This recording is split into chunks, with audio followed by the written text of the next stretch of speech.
Hello नमस्कार दोस्तों, मैं हूं राजीव और आप देख रहे हैं इस वक्त झारखंड अपडेट। दोस्तों चलिए शुरू करते हैं झारखंड अपडेट के आज के इस सेशन को। और इस सेशन में हम लोग झारखंड से रिलेटेड इंपॉर्टेंट प्रश्नों को देखेंगे जो झारखंड करंट अफेयर्स के प्रश्न हैं। पूरे व्याख्या के साथ यानी डिस्क्रिप्शन के साथ इन पाँचों प्रश्नों को देखने वाले हैं इस सेशन में। और किसी कारणवश आज वन लाइनर्स मिसिंग है, मैं इकट्ठा नहीं कर पाया हूँ, तो आज रहने देते हैं वन लाइनर्स को, जो रिवीजन के तौर पे हम लोग देखते हैं। 5 इंपॉर्टेंट करंट अफेयर्स के प्रश्न देखेंगे और अंत में आपके लिए एक अभ्यास प्रश्न होगा। और इसका पीडीएफ मैं आपको टेलीग्राम पे अवेलेबल करा दूंगा। डिस्क्रिप्शन में लिंक भी अवेलेबल है, आप इसे ज्वाइन कर सकते हैं इस टेलीग्राम चैनल को। शुरुआत करते हैं दोस्तों लास्ट वीडियो के अभ्यास प्रश्न से। और यह अभ्यास प्रश्न था, झारखंड के किस जिले में राज्य की पहली महिला लाइब्रेरी का शुभारंभ किया गया है? गुमला, रांची, लोहरदगा या पलामू? यह महिला लाइब्रेरी जो है यह गुमला में शुरू किया गया है। पिछले वर्ष यानी 2023 में शुरू किया गया है। इसका उद्घाटन उस समय के वित्त मंत्री रामेश्वर उरांव के द्वारा किया गया था। आइए इसके बारे में भी थोड़ा डिटेल में जान लेते हैं। आपको बता दें कि 3 जुलाई 2023 को डॉक्टर रामेश्वर उरांव उस समय वित्त मंत्री हुआ करते थे। गुमला जिले में झारखंड की पहली 400 सीटर हाईटेक वीमेंस लाइब्रेरी का उन्होंने उद्घाटन किया था 3 जुलाई 2023 को। और इस पुस्तकालय का नाम रखा गया है भारत की प्रथम महिला शिक्षिका एवं सामाजिक कार्यकर्ता सावित्रीबाई फुले के नाम पर। इस पुस्तकालय में हर तरह की प्रतियोगिता परीक्षाओं से संबंधित पुस्तकें उपलब्ध हैं और जो बुनियादी ढांचा चाहिए एक छात्रों के लिए, एक लाइब्रेरी के लिए, वो सारा चीज़ यहाँ पे अवेलेबल है। कोई भी महिला यहाँ पर जाके पढ़ सकती है, सुरक्षित रह सकती है। इसके अलावा किसी भी प्रतियोगिता परीक्षा के संबंधित कोई भी जानकारी चाहिए, किसी भी तरह की पुस्तक चाहिए, तो वो सारे यहाँ पे अवेलेबल है। चलिए दोस्तों अब कुछ नए प्रश्नों को देख लेते हैं।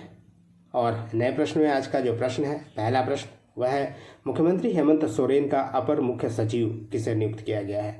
अनुराग गुप्ता, वंदना डारेल, अलका तिवारी या अविनाश कुमार? दोस्तों चुनाव के तुरंत बाद अपर मुख्य सचिव के तौर पर यानी मुख्यमंत्री हेमंत सोरेन के अपर मुख्य सचिव के तौर पर अविनाश कुमार को नियुक्त किया गया है। यानी इसका सही उत्तर है ऑप्शन डी। इसके अलावा जो 3 अन्य नाम हैं जो इम्पॉर्टेंट हैं, जिनकी नियुक्ति हाल ही में की गई है,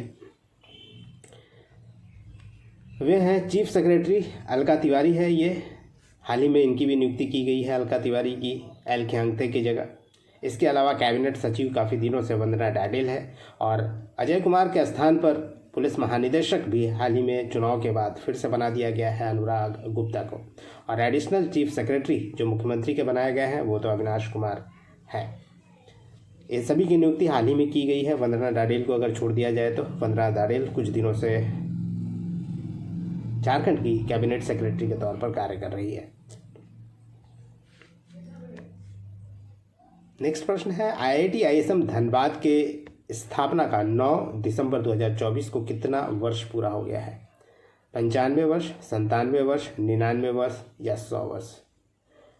दोस्तों आपको बता दें 9 दिसंबर 2024 को IIT ISM, जिसे ISM के नाम से पहले जाना जाता था, उसका 99 वर्ष पूरा हो गया है। यानी नेक्स्ट ईयर 2025 में पूरे 100 वर्ष का हो जाएगा IIT ISM धनबाद।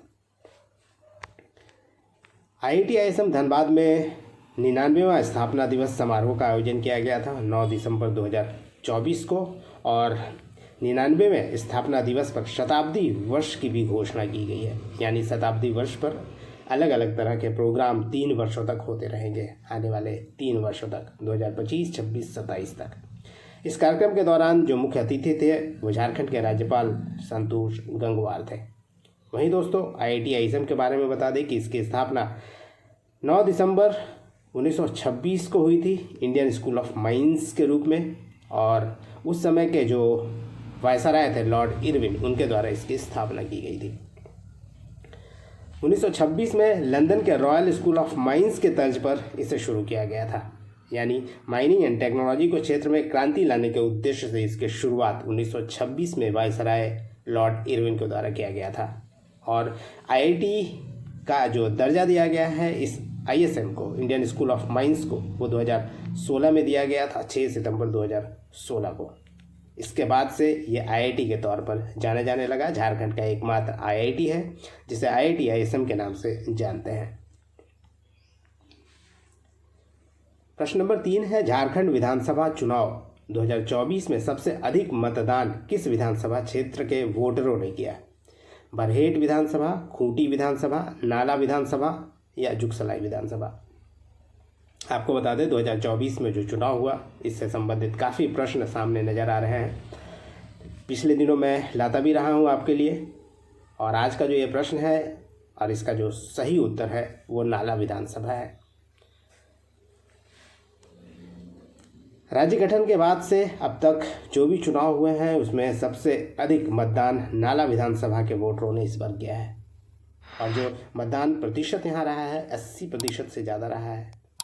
यानी झारखंड विधानसभा चुनाव 2024 में राज्य में सर्वाधिक मतदान करने वाला जो विधानसभा क्षेत्र बना है उस समय वह बना है जामताड़ा का नाला विधानसभा। ओवरऑल डिस्ट्रिक्ट की बात करें पूरे झारखंड की, तो उसमें भी जामताड़ा ऐसा जिला है जहां सर्वाधिक मतदान हुआ है 77.29%। यानी ओवरऑल जिलावार सर्वाधिक मतदान प्रतिशत की बात करें तो वो भी जामताड़ा जिला ही आता है। और इसका एक विधानसभा क्षेत्र नाला विधानसभा में सर्वाधिक मतदान हुआ है 80% से ज़्यादा, अगर हम 81 विधानसभा की बात करें झारखंड की तो। इसके अलावा आपको बता दें पिछले 2 चुनाव में सबसे अधिक मतदान प्रतिशत वाला विधानसभा का रिकॉर्ड भी इस नाला विधानसभा ने ही बनाया है। प्रश्न नंबर 4 है, भारत में बाल विवाह के खिलाफ बाल विवाह मुक्त भारत अभियान की शुरुआत किसके द्वारा की गई? संतोष गंगवार, हेमंत सोरेन, संजय सेठ या अन्नपूर्णा देवी? दोस्तों, कोडरमा की सांसद वर्तमान में अन्नपूर्णा देवी, जो कि केंद्रीय मंत्री भी है, और केंद्रीय मंत्री अन्नपूर्णा देवी के द्वारा ये जो कि महिला बाल कल्याण विभाग विकास विभाग देख रही है केंद्र में, उसके द्वारा शुरू किया गया था। भारत में बाल विवाह के खिलाफ बाल विवाह मुक्त भारत अभियान की शुरुआत की गई है, और इसकी शुरुआत की गई है झारखंड की सांसद जो कि कोडरमा की है, केंद्रीय महिला एवं बाल विकास मंत्री है वर्तमान में अन्नपूर्णा देवी, उनके द्वारा 27 नवंबर 2024 को। सरकार ने अभियान को समर्थन देने के लिए बाल विवाह मुक्त भारत पोर्टल के नाम से एक पोर्टल का भी अनावरण किया है, और यह अभियान तब तक जारी रहेगा जब तक कि देश से जो यह सामाजिक बुराई है बाल विवाह ये ख़त्म नहीं हो जाता। इसके लिए भारत सरकार के द्वारा 2006 में एक बाल विवाह कानून भी बना था जिसका नाम है बाल विवाह निषेध अधिनियम, और इस नियम के तहत जो भी पुरुष 21 वर्ष से कम हो और महिला 18 वर्ष से कम हो उसे बाल विवाह की श्रेणी में रखा जाता है। यानी इसका तात्पर्य ये है इस अधिनियम का कि जो भी दूल्हा या पुरुष की आयु 21 वर्ष से कम हो या दुल्हन 18 वर्ष से कम हो तो वो बाल विवाह की श्रेणी में आता है, और इसके तहत बाल विवाह निषेध अधिनियम लागू होगा। वहीं पूरे भारत की बात करें तो 8 ऐसे राज्य हैं जहाँ जो बाल विवाह का प्रचलन काफ़ी ज़्यादा है, और इन 8 राज्यों में पश्चिम बंगाल, बिहार, त्रिपुरा और झारखंड भी इसमें शामिल है। असम, आंध्र प्रदेश, राजस्थान और तेलंगाना में बाल विवाह का जो प्रचलन है वो राष्ट्रीय औसत से कहीं अधिक है।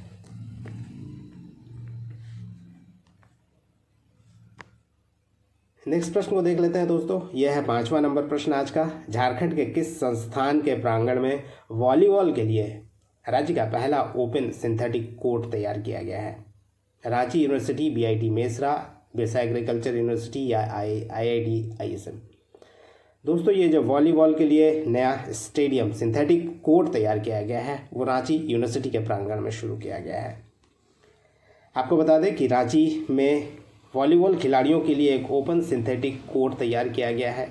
अभी तक जो मिट्टी का वहाँ कोर्ट था उसका जीर्णोद्धार करके यह वॉलीबॉल कोर्ट तैयार किया गया है, और यह राज्य का पहला ओपन सिंथेटिक कोर्ट है जो कि रांची विश्वविद्यालय कैंपस में बनाया गया है, और इसमें जो कुल लागत आई है वो 28 लाख रुपए है। चलिए दोस्तों, आज वन लाइनर्स छूट रहा है, किसी कारणवश रिवीजन नहीं कर पाएंगे। चलिए आज देख लेते हैं आज का अभ्यास प्रश्न। और आज का अभ्यास प्रश्न है आपके लिए, हाल ही में जिस दल को ईसीआई ने JLKM यानी झारखंड लोकतांत्रिक क्रांतिकारी मोर्चा के रूप में राजनीतिक दल की मान्यता दी, उसके अध्यक्ष कौन है? जयराम महतो, सरयू राय, सीता सोरेन या मधु कोड़ा? तो ये था दोस्तों आज का सेशन। उम्मीद करता हूँ पसंद आया होगा, आपके लिए इन्फॉर्मेटिव भी होगा और पांचों प्रश्न को भी आपने पसंद किया होगा।